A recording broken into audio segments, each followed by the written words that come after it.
Aloha and welcome, ladies and gentlemen, to the Got Your Six podcast. This six-question podcast brings together high performers to share their methods, strategies, and ideas, delivered in an informative and, most importantly, actionable way that'll help you lead yourself and those around you from the battlefield to the boardroom. Coming to you every episode, I'm your host, Tony Nash. And into the breach. Nothing mentioned on this podcast is an endorsement or opinion of the Department of Defense. I got your six, we got your back. Got your six, we got your back. Got your six, we got your back. I got your six. Sixers, what an unbelievable treat. He's here. We're going to get into a lot of different things. But before I introduce our guests, I want to talk about something real quick. There comes a time where you need to kind of find a creative outlet. Sometimes that could be in drawing, working out, writing, whatever, or maybe even writing music. But what happens if you wrote a song that your favorite country music singer sang that you wrote? That's where our guest, Richard Casper, comes in, co-founder and executive director of Creative Vets. Richard, thank you so much for coming on the Got Your Six podcast. Hey, thanks for having me, and great intro. Just call it like I see it. But I also do have to say this is a monumental episode for me because now I can officially say I'm 2 degrees away from Kevin Bacon. Yes. If you want to talk about that real quickly.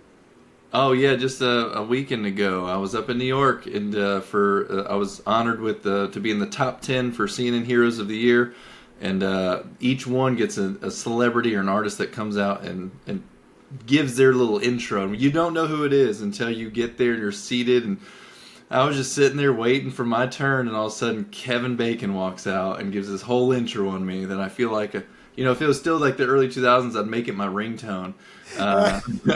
But it was just amazing, and spent some time with him backstage. And he's actually written a lot of music his whole life, and him and his brother have a band and everything. So he said he's going to try to get involved with what we do. So that was super awesome. What a full circle moment from where this all started, at leveraging Creative Vets after, suffering not only PTSD, but, multiple IED explosions deployed. Let's just go right into it, right? Yeah. Where did Creative Vets all kind of start? Yeah, it definitely started in my injuries in Iraq. So I was in Iraq from 2006 to 2007 in Fallujah. I was in the Marine Corps. I was with it previous to this. I was training to go to Iraq with a unit called 2-7, where I met a whole bunch of awesome dudes, and then they picked about 18 of us to go to 1st Tank Battalion under this 1st TOW unit because they had a boot drop, just a bunch of new Marines, but no leadership who's ever been overseas or anything. So they brought about 18 of us over there. So we deployed with the TOW unit. So we pretty much went from being ground infantry to mounted infantry.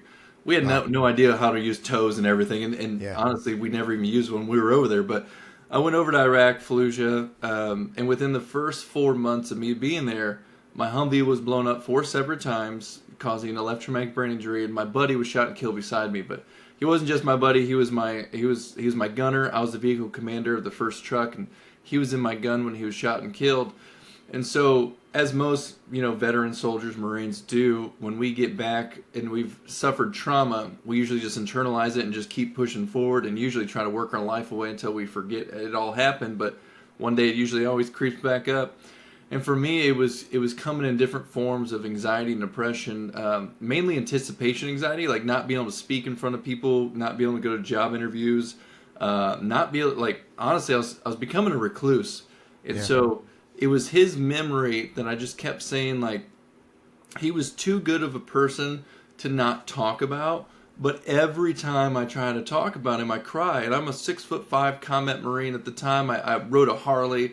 I have tattoos. I had more sleeveless shirts than shirts with sleeves on it. I was an intimidating looking guy. Yeah. And I just didn't want to cry in front of people. That was just my nature. And so I said, what if I had a song that I could just give to someone and walk away? That would get Luke's story out there, and it would satisfy us both. He would keep living through the song. I wouldn't have to cry in front of people, and it would be all good. And so I just went down this path of how do you write a song? How do you even get it out there? And while I was at community college, I was taking creative writing courses. My old friend, he was the lead singer of a band that I knew he did some songwriting, so I approached him about it.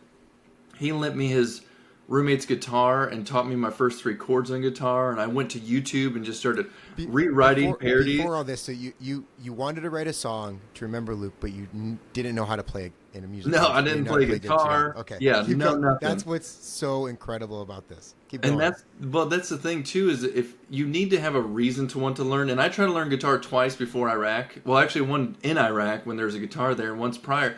And it was pretty much just to impress chicks, like no other reason. I was just like, it'd be cool to have this skill. It wasn't until Luke died that I was like, I need to learn this because I need to be able to tell his story. So it became a real tool at that point. And so I'm looking up country songs and doing funny parodies of them, like "Come Over" instead of "Come Over" by Kenny Chesney. Yeah, like all these kind of like Weird Al style. Exactly, because it was teaching me how to do structure without going through a class. Like I was learning structures of songs or doing parodies, and I was like Austin Keon talks about, like, steal like an artist, where you copy from a lot of different people and kind of find your own patterns and recognition and stuff like that. Yeah, keep going. Oh my gosh, yeah, and so it just helped me out so much to kind of fully understand, but it still didn't put me in a place where I thought I was doing Luke's life justice, because it took about a year. I've transitioned from the art school in Bloomington, Illinois, which is a community college, up to one of the best art schools in the country in Chicago. And it was during that School of Art. Yeah, the School of the Art Institute of Chicago, where Huge. Walt Disney, George O'Keeffe, all these big old artists went. And then I ended up going there. And I was not an artist either before war, so that's a whole nother crazy story.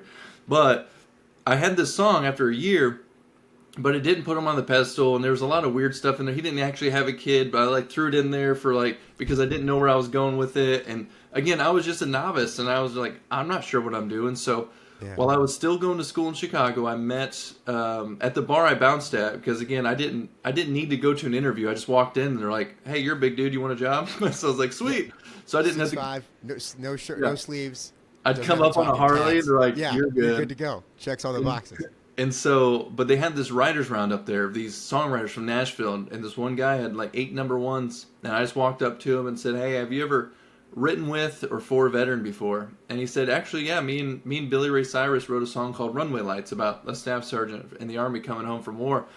And then I told him my story, and I said, "Hey, I have so much inside me going on, I need to get out, but I can't do it by myself. If I come to you in Nashville, will you write with me?" And I mean, this was a long shot back. I was so naive. I did not understand the songwriting world. But he said yes to me. And it took years down the road to figure out like how big that really was. Because in Nashville, songwriters write every single day of the week, like Monday through Friday with multiple people. But when you're at Mark Irwin's level, he was the one that said yes to me, you don't even write with other writers with just one number one. Like you have to get into a room with him. A lot of things had to happen. You have to be in town for a really long time to do that. And he said yes to me, a random stranger in Chicago who just poured out my heart and soul. It was insane. And just the level of that. It's like going to a Tom Brady and be like, "I would like you to help me figure out. I want to run routes with you real quick in the afternoon." That's the level we're talking about. Show me your spiral. No, that's what it was, and it was awesome because he gave me that. I traveled down there. And we wrote a song and a half in like 3 hours. And so now you think, I was working for a year on a song, and we did one song and then moved on to another one, all within 3 hour time span. And that's when it clicked, and I was like, there's something to this. These people are professionals of what they do. Why can't they take our stories and turn them into something beautiful? So when I go back home up to Chicago and I graduate from the school there in Chicago, and I've written a song now, actually it was right before I graduated. I'm sitting here, I'm like, I'm back to almost normal. I had to do one-on-one speeches with my speech teacher because my anxieties and depression were so bad. And I used to throw up before class and have all these issues. But now I'm like back almost to normal. I truly don't believe everyone will be completely back to normal. Obviously, when you see trauma, you can't unsee it. But you can get back to being almost full operating system again. And that's where I was. I would be able to go to job interviews. I'd get anxieties, but not near as bad. And so I'm trying to process all this stuff. And I'm sitting here thinking like, well, what changed in me? Well, it was the telling my story without physically telling it. It was writing this music, doing this artwork. Okay, well, I spent 4 years now doing this. Can another veteran feel the same healing in just a 3-day process? Probably not, but I'm going to try it. And I reached out to my buddy who was in the Marine Corps, lost his leg, and has burns over 60% of his body, hates talking about what he went through because it's a lot of physical, and it's like part of his ears missing and some of his face. So he obviously is a little bit more affected than someone just missing a leg because he has to like see people just stare at his face all the time. And so I was like, hey, would you come to Nashville with me if I paired you with like a number one songwriter and just told your story, but I would be with you the whole time? And he was like, yeah. The quickness of him saying yes to me was baffling because, again, he hates talking about it, just like most veterans do. And I'm like, no, we're going to talk about some of these things you went through. He's like, yeah, dude, I love music. And if I get a chance to like be in a room with someone like that, I'm going to take advantage of that. I'm like, well, sweet. And so I just start working with him on like what he truly needs, not what he wants to write about, but what he needs to write about as a battle buddy who can like throw ideas off him and like lead into being what he needs to talk about. And he came up with it, and we went down there and we wrote his song in 3 hours. And I remember him coming out of this thing just being like, man, that did more for me than the last 6 years at the VA hospital. He's like, I can't even tell you. Then those things that he couldn't talk about, he texted the song about those things to his wife, to his family. Now his whole family's hearing his story for the first time. And I have his sister-in-law email me being like, I didn't even know the side of my brother. I didn't know that he thought these ways, but it's a way to communicate now. And ever since, he's still, to this day, plays guitar and writes music. And that was back in 2013 when we first launched. And from there, we've just scaled and expanded like crazy. Because we wrote in the back of someone's house, pretty much. Now, we write backstage at the Grand Ole Opry. So we moved up a few levels. And you're on stage, you're at the CMAs, like everywhere. But there's something there when you take a medium and use it in a different way for therapy, as opposed to just like it's a creative outlet, but you're very specific and tactical of who you're putting into that. How do you kind of go about finding someone, like what is that thought process for you after the fact? Because you're kind of, if you're sitting in the room, you're also taking on like the trauma and having to go through that. How do you kind of more or less release it after going through a writing session? Well, I truly believe, so when I give my keynotes around the country, like one thing that is very consistent, I always say, if 0 was killing myself and 100 was me before war, I was at a 9 when I discovered art and music, and now I'm at like a 95. But when I graduated that school, I was only at like an 85. That extra 10% came from helping other veterans tell their stories. Like there's a sense of service that we always have had, and now when we're going through these processes, it always trumps my emotional state when there's a veteran that comes out of it just like sending it to his family for the first time, just bawling, just being like, this is the greatest moment of my life, and sending it out there. And so over time, you get more prepared, just like anything, like physically and mentally and emotional. And I've learned like my own emotional intelligence and how much I can handle. And it started where I'd just do one write, and I'd be like kind of a zombie for a week because I had to relive my own experiences. But then I did it again. And then it'd be like 5 days, and I'd do it again, and it'd be like 3 days. And my recovery, just like working out, just got smaller and smaller to the point where 1 year I taught, this is insane, because when we do our art program, our songwriting program is 4 days now. It used to be 3 when I just ran it by myself. But our art program is 3 weeks long, so at least 21 days straight. I was teaching at Virginia Commonwealth University to 9 veterans I've never met before. And I fly them in. I do all that. I do my one-on-one conversations with them before they get there. Then when they get there, I do one-on-ones with them, asking them pretty much like, what's the one thing you can't tell your friends or family? We go deep. For one whole day, I talk to every single one of them about all their issues, and I go through my issues with them just to set the tone. And I live in the dorms with them, and I teach the art class for 3 weeks. So I'm like the RA, the teacher, the friend, the battle buddy. And I went from 3 weeks of that, driving back to Nashville, and the veteran was already there for me to pick up and do a songwriting session with. And then when I dropped him off, I drove up, and 2 days later, I was teaching for 3 more weeks in Chicago at the school there in Chicago for that art program. And I tell you what, I was legitimately a zombie for a month straight. But I say that to say, I told my friends when I came home, I said, hey, you're going to see me go out with you, but I'm going to be doing the 1,000-mile stare. I'm okay, but that's how my body is processing this like reliving of the trauma and helping these veterans. So it gets so much easier as you relive it. It's like baby steps into it. What we're truly doing in these sessions, what people don't understand, and it's one thing I hope everyone who's listening takes this away, you could repurpose memories. And how you do that is when you have something like when Luke was shot and killed beside me, I remember the emotional impact, I remember the visuals, and I used to get all sad and cry and anxious, and that was my trigger. And like most of us have those kind of situations. If you can recall that same exact emotion you felt when he died, so like that super angry, depressed, shocked, but you can replace it with a new kind of emotional experience, you're going to remember that one. For example, I go into a writing session with you, and I'm sitting here talking about Luke and his life and how he died and how like I'm so sad about it, and I can't really live without like telling people the story and all this stuff. And then we write a song backstage at the Grand Ole Opry with a Jimmy Allen or a Drake White or a Craig Morgan or something. And then when we're out of the session and I'm so excited that I'm like texting it to everyone, I've now repurposed that memory. So the next time, say 6 months down the road, when I think about Luke, I actually think about the writing session because you think about the last time you brought it up. And now I've repurposed that because that was a happy memory I left with. That was like a long way around it. It's probably an easier way to explain it, but you can legitimately repurpose memories.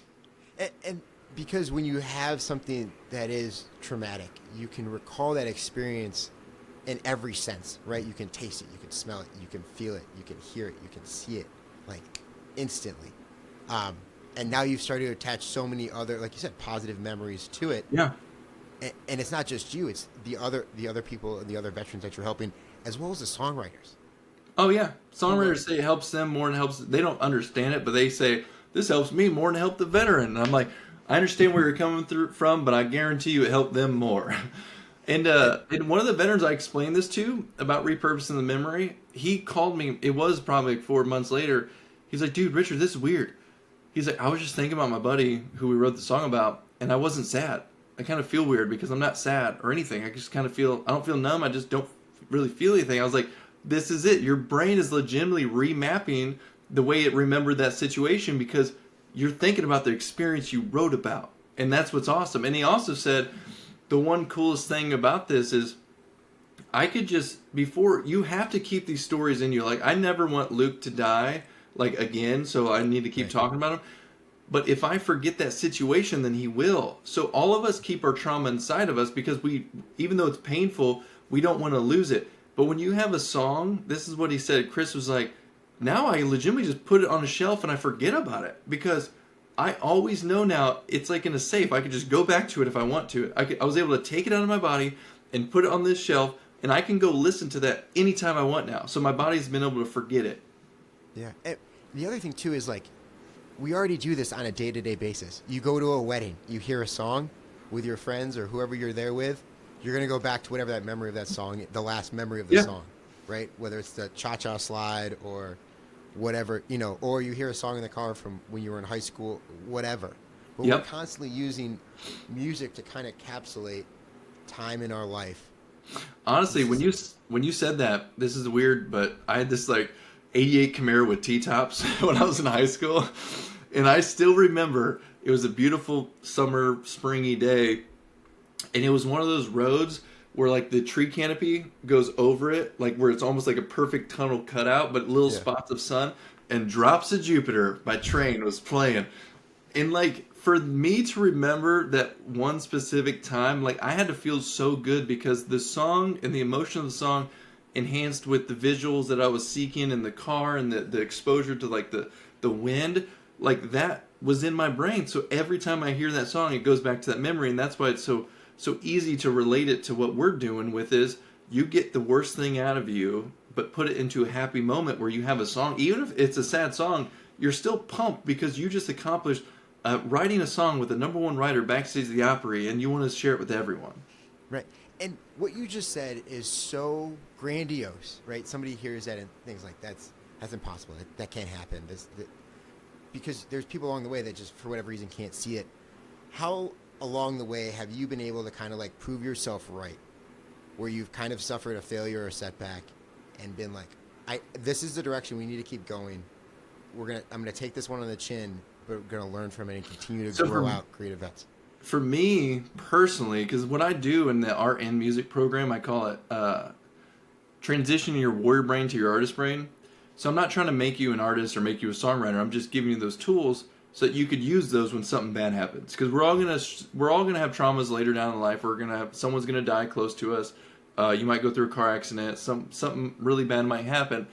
And so these tools are supposed to help you with that. And for example, when I was still going to school, at the school there in Chicago, so I wasn't all the way fully healed, but I knew enough about art and music. I was writing my own songs now. I already wrote with Mark Irwin. I was understanding a little bit about this.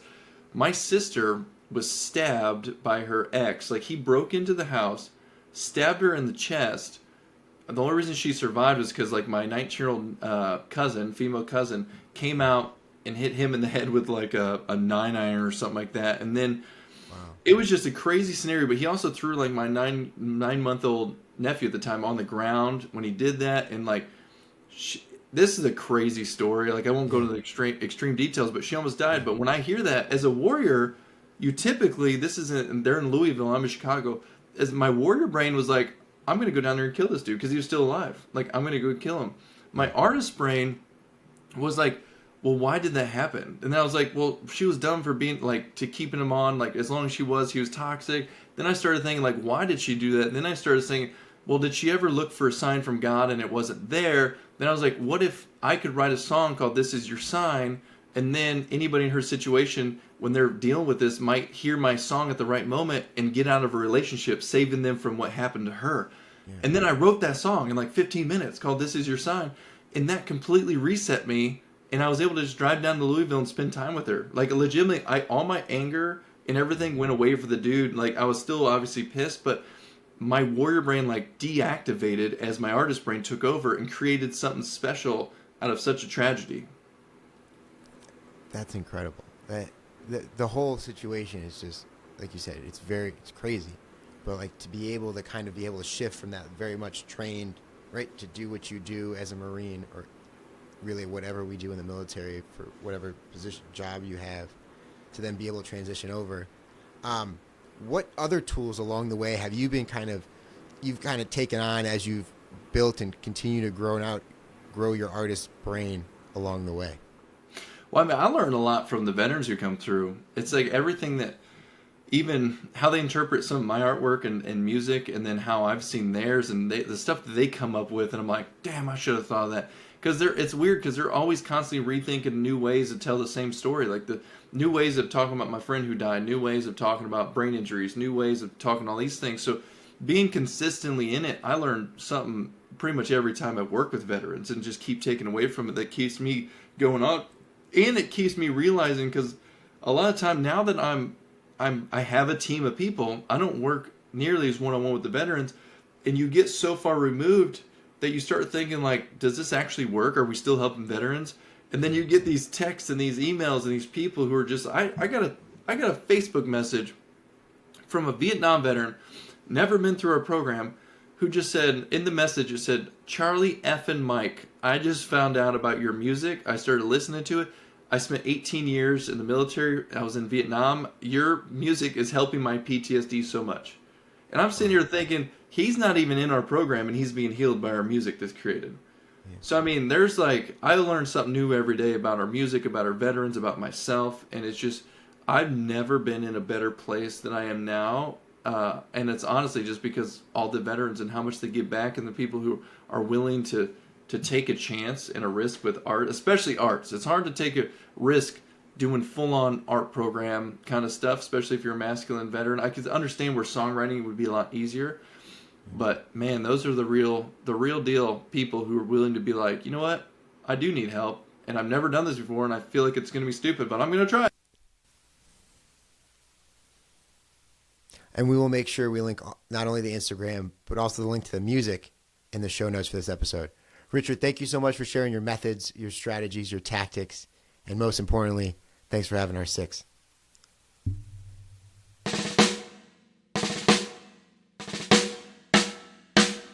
I don't know what you've been told, Sixers, but the lawyers would like us to remind you that the views, opinions, and comments expressed on the Got Your Six podcast are solely those of the hosts or guests, to include current and previous Department of Defense employees, and should in no way be considered the opinions of or endorsements on behalf of the Department of Defense or any of its components, divisions, contractors, or other current and previous staff members.